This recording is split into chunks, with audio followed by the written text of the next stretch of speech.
Oh, maybe I'd like it. Who knows? Okay, where are we at?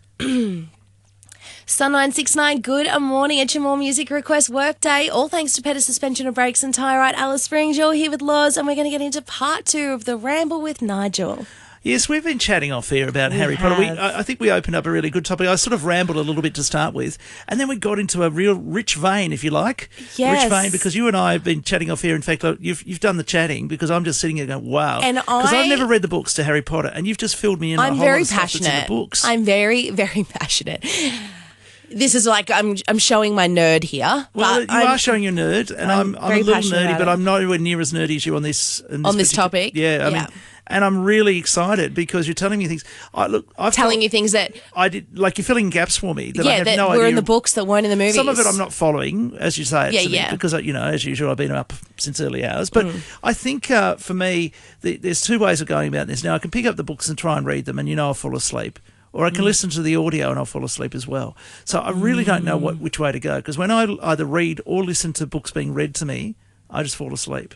So I don't know. What do I do? Because that's why I go to movies. And in fact, dare I say it, sometimes in movies I fall asleep too. Oh my God, are you just ever awake? Do you know what? And so you fall asleep in books, you fall asleep in audiobooks, you fall asleep in movies, and just last week you were here on the show telling us all that you also fall asleep on the phone talking to people. When I'm talking to people. And sometimes I feel like maybe there's an issue. I sit at my desk and I've been taken to task by Justin a number of times on this. Sometimes after the show I have a little meal around 11 o'clock sometimes, and I have the kind of, I call it the carb... what's it like? Carb coma. Yeah, coma. And I have a little 5-minute at my desk, and Justin says, oh, you can't fall asleep at your desk, blah, blah, blah. But sometimes it's even like a micro 15, 20 second, close the eyes, refresh for a bit, go into a different zone, all these stories that you tell back. me about you sleeping, I'm starting to get to the point where I'm a little concerned that maybe there's an issue. Like, what's that, narcolepsy or whatever it is? No, I don't think it's that. Where you just fall asleep everywhere? I think there's probably something medical about it, but probably not anything we need to be too worried about. That's good. Yeah. Maybe you just need better sleep at night. Well, if you think about it, I work around the clock at different times and do different things. Yeah, but I do have a life, whether I want it or not, away from the radio station. Of course you do, but that doesn't mean you shouldn't sleep. Well, it does. My life away from the radio station does push me in directions that... Oh, look at you yawning. I know. Okay, I'm boring. Stop talking. No, we were talking about sleep. It wasn't you, I promise. Look, it's interesting. The minute we talk about anything, the minute anyone says anything about sleeping or yawning, the whole town right now is yawning because you just yawned. I know. Although I don't think anyone heard it. Can you, if you hear a yawn, can you yawn? Done, yes. Or is it no, only if you see the yawn? I have done this exact experiment. Have you? Yes, I was saying on the show once, I was like, if I just tell you guys I've yawned, is it contagious? Or if I yawn into the microphone, does that mean people listening are going to yawn? Like, do you have to see it, hear it, or and did it work? Well, then a few days later, I was talking to one of my mates at netball, and she was like, I was driving to work, listening to you, and I started yawning. Now, I've got a thought. Instead of having this part 2 of the morning ramble, we could call it the morning nap. And we can have a little nap. Like, at kindy and so on, they always have a little nap they lay on the little mats or whatever. I'm fine. I don't need to nap. I think it's I think all of Alice Springs at around 10:15 each day, we could do the morning nap. Everyone... Like, I know, for example, in Vietnam, right, they actually have an afternoon nap. That's part same of their in culture. Italian. It's a siesta, right, but they do it in Vietnam. They stay at their office and they sleep at their desk, or they have a hammock in their office or whatever, or they sleep on the floor or whatever. So I think there's something in this, maybe not at 10:15, unless you've been working like I have since 5, but the morning nap, I love it. I think the whole town wants a nap. I reckon there's many people in town who are probably secretly going, I want to have a nap at 10:15 every morning. I want to have 15-minute nap, a 10-minute nap, a power nap. I wouldn't be able to continue on, as in like. Oh no, I'm you'd be not refreshed, everyone's different. I'm not a good napper. If I had a relax, a bit of a nap for 15 minutes, I would be off kilter all day. Well, I slept really well last night. I haven't slept well on and off for the last week. And I dreamt a little bit, had a few silly dreams. I usually find as we get closer to the full moon, I have more visual dreams. Really? Yeah. This has been going on for as long as I can remember. I hadn't worked out why it sort of would happen, but I think it's around the full moon I get lots of really visual dreams. But I slept okay last night, and that's why perhaps I'm thinking a little bit differently. Maybe, I find when you have a little bit more sleep than you normally have, then you feel a bit more jet lagged. Bit sluggish. So that's why the power nap works really well, because it's not enough to jet lag you or anything. It just refreshes you. 15 minutes is great, but the ideal power nap, and it was said to me, I've mentioned this before on air, is 45 minutes is the best power nap. So I reckon we make it from 10:15 to 11. The whole town just shuts down for a power nap. I think everyone's different. Look, I don't like a power nap. Tell us what you think. If you think we should all power nap at 10:15 every morning. Oh my God, you're ridiculous. I know. Well, you got to do something. You've got to do something. I like these sort of stir things up a little bit. We stir things up a bit on the show. We are not that. 4-year-olds who need a nap at 15 in the morning. Maybe a little cup of milk and an apple, a slice of apple to go with it. Sometimes I just want to throw something at you. You do all the time. What are you talking about? I know. I say that like I don't already have things ready to throw across the room. I sit here nervously every time I talk to you. I shake a little bit. I shake. Like I've got my arms folded, ready, defensive position. I am ready for your attack. I am not that scary. You haven't actually physically done anything to me. And if you did, HR would be fully informed, which we don't have. So that's okay. Yeah, I know. That's why I feel a little bit unsafe around here. Go put that in the complaints box. No one reads. Look, it's interesting. Maybe we'll get one day. It's interesting. They started to give us training here in some really interesting topics. Can we mention that today? What we learnt about yesterday?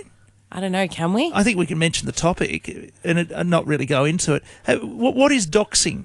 Oh, yeah. Doxing is out in the public domain. Yeah, People know it became what a federal law on June 10. So what is it? What do you reckon it is? Because we got trained in it yesterday. Are you saying what I reckon it is? I know what it is. Well, you tell me what it is, because, everyone interprets the law differently. Oh, okay. Not even the courts have interpreted it yet. It only came out in June. Yeah, so doxing is essentially where you use someone's personal information to incite hateful, propaganda against them.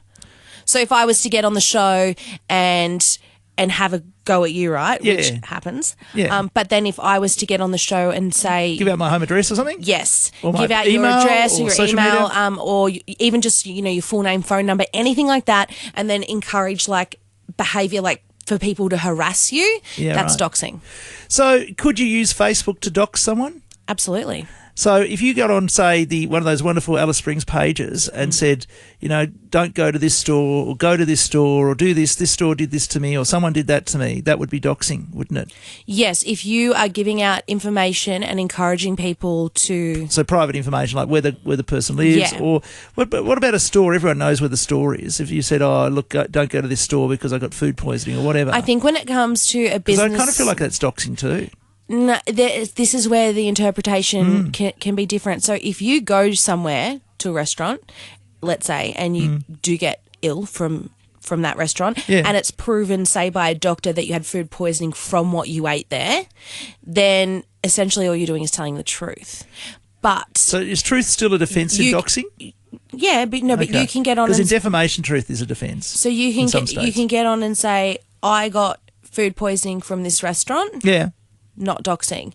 If you got on and said, I got food poisoning from this restaurant, I hate them, I want everyone to go there and throw a rock through the window. Oh, no, we don't want that. That's doxing. Okay. So that's where the line is. So you can tell people what happened somewhere, but if you are then almost like a PSA, sorry, don't eat here, I got sick. But if you were then to encourage, that but imagine that if you decided you didn't like someone there, or you had a fight, you knew them personally, and then you just decided to badmouth their business just because of that. I think that's still not right. I don't reckon that... Yeah, so that's defamation. Yeah. Which is different to doxing. Yeah, okay. And I guess what we learnt yesterday is that this can happen on a personal Facebook page. It doesn't matter whether you work at a radio station or work anywhere. So we really need to be very careful now. Doxing sounds like it's really dangerous for everybody. Doxing is actually worse for individuals than businesses. Yeah. Because essentially this law has come about because of, for example, like TikTok. So this is something that's big that's happened not in Australia but on TikTok, on the platform. A lot of people, who have put videos up and such, have then had people that watch their videos who have used clues in the videos or, landmarks and stuff to find out that person's address and then send people to that address to harass them. That is online doxing. Okay.